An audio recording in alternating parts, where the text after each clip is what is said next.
Le marché immobilier montréalais est sur le point de connaître un changement majeur. Découvrez l'impact que cela aura sur vous. Selon les dernières statistiques, les prix de l'immobilier à Montréal ont continué à augmenter au deuxième trimestre et il est essentiel de comprendre ce qui motive cette tendance. Bienvenue à notre mise à jour du marché immobilier de Montréal où nous nous concentrons sur les chiffres du trimestre en cours et sur ce qu'ils signifient pour les acheteurs, les vendeurs et les investisseurs.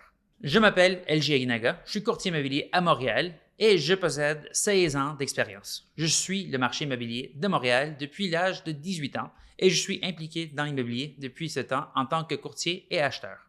Donc, après 16 années passées à travailler dans l'immobilier toute la journée, je peux dire en toute confiance que je suis prêt à analyser cette information pour vous. Le marché immobilier montréalais est en pleine effervescence en ce moment. C'est excitant à voir après la période plus calme de 2023 que nous avons connue. Si l'on considère le total des ventes résidentielles pour le deuxième trimestre 2024, on constate une augmentation de 11% par rapport au même trimestre de l'année précédente. De même, le nombre total d'inscriptions est en hausse de 20% par rapport à l'année dernière. Cela confirme le regain d'activité et montre que les vendeurs sont prêts à vendre. Je m'attends à ce que ces phénomènes s'amplifient au cours de l'année. Nous avons vendu un nombre record de propriétés depuis le début de l'année et nous avons mis 3 propriétés de plus sur le marché la semaine passée. Dans la région métropolitaine de Montréal, nous avons constaté une augmentation des prix dans tous les domaines en comparant le deuxième trimestre 2024 au deuxième trimestre 2023. Les maisons ont connu une augmentation de 4% avec une prix moyenne de 673 000 $. Les condos ont augmenté de 4% avec une prix moyenne de 469 000 $. Enfin, les multiplex ont augmenté de 7% avec une prix moyenne de 804 000 $. Nous sommes actuellement dans un marché des vendeurs pour les 3 catégories des propriétés. Cela dit, les offres multiples ne concernent que 10 à 15% des transactions. De nombreuses propriétés sont affichées au-dessus de leur valeur marchande, ce qui donne aux acheteurs l'occasion de négocier à la baisse. Sur l'île de Montréal, on observe une tendance à la hausse des prix en comparant le deuxième trimestre 2024 au trimestre précédent. Le prix des maisons est resté inchangé avec un prix moyen de 910 000 $. Les condos ont augmenté de 2,7% avec une prix moyenne de 535 000 $ et les multiplex ont augmenté de 4% avec un prix moyenne de 869 000 $. Les prix sur l'île sont restés relativement stables au cours des 6 derniers mois. Les délais de vente ont légèrement augmenté sur l'île de Montréal au deuxième trimestre de 2024 par rapport au deuxième trimestre de 2023. Les maisons ont pris en moyenne 59 jours pour se vendre, les condos 62 jours et les multiplex 72 jours. Si l'on considère le type de marché dans lequel on se trouve, l'île de Montréal est dans un marché des vendeurs dans les 3 catégories. C'est le cas depuis plus de 6 mois maintenant. Je m'attends à ce qu'il en soit ainsi pour le reste de l'année. À Laval, les prix ont également continué d'augmenter si l'on compare le deuxième trimestre 2024 au trimestre précédent.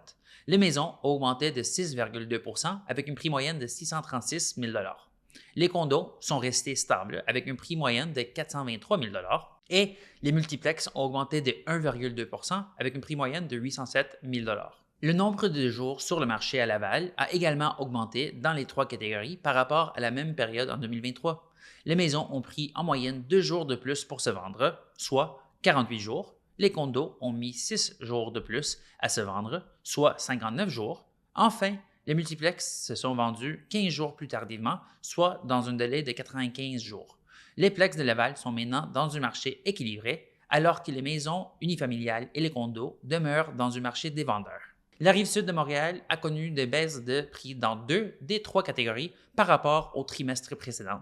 Les maisons ont augmenté de 3,22% avec une prix moyenne de 655 000 $. Les condos ont baissé de 1,9% avec un prix moyen de 399 000 $ et les multiplex ont baissé de 3,2% avec un prix moyen de 689 000 $. Le nombre de jours sur le marché pour la Rive-Sud a augmenté dans 2 des 3 catégories lorsqu'on compare le deuxième trimestre de 2024 au deuxième trimestre de 2023. Les maisons ont pris en moyenne 49 jours, une hausse de 1 jour. Les condos ont pris 49 jours, une hausse de 5 jours. Et les multiplex ont pris 65 jours, soit une baisse de 13 jours. Tout comme sur l'île de Montréal, la Rive-Sud est dans un marché des vendeurs dans les 3 catégories. Vous disposez maintenant de toutes les données Alors, quoi faire maintenant? Les prix sont en hausse dans la plupart des catégories. Un nombre important des propriétés arrive sur le marché, ce qui donne plus de choix aux acheteurs. L'augmentation du choix continue d'être absorbée par l'augmentation du nombre des acheteurs arrivant sur le marché en même temps. Je m'attends à ce que les prix continuent à grimper jusqu'à la fin de l'année et probablement au cours des 18 prochains mois. Les taux d'intérêt semblent se maintenir et les économistes ne cessent pas de parler des baisses imminentes. Le troisième trimestre commence fort, à la période la plus calme de l'année.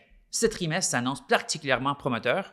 L'inflation est restée inférieure à 3 % depuis plusieurs mois. Nous avons déjà connu 2 baisses de taux et nous en attendons une autre sous peu. Le troisième trimestre sera probablement l'une des plus marquantes de l'année. Nous continuons à mettre des propriétés sur le marché et nous recevons des bons commentaires à leur sujet. Que vous soyez acheteur ou vendeur, prenez rendez-vous avec moi pour discuter de vos projets immobiliers. N'oubliez pas que si vous ne planifiez pas, vous planifiez l'échec. Quel est le quartier de la ville qui vous intéresse le plus? Commentez ci-dessous et je vous enverrai les statistiques complètes pour cette zone. N'oubliez pas d'aimer, de vous abonner et de commenter pour plus de contenu comme celui-ci. Merci d'avoir été à l'écoute. Montréal, nous sommes impatients de vous revoir la prochaine fois.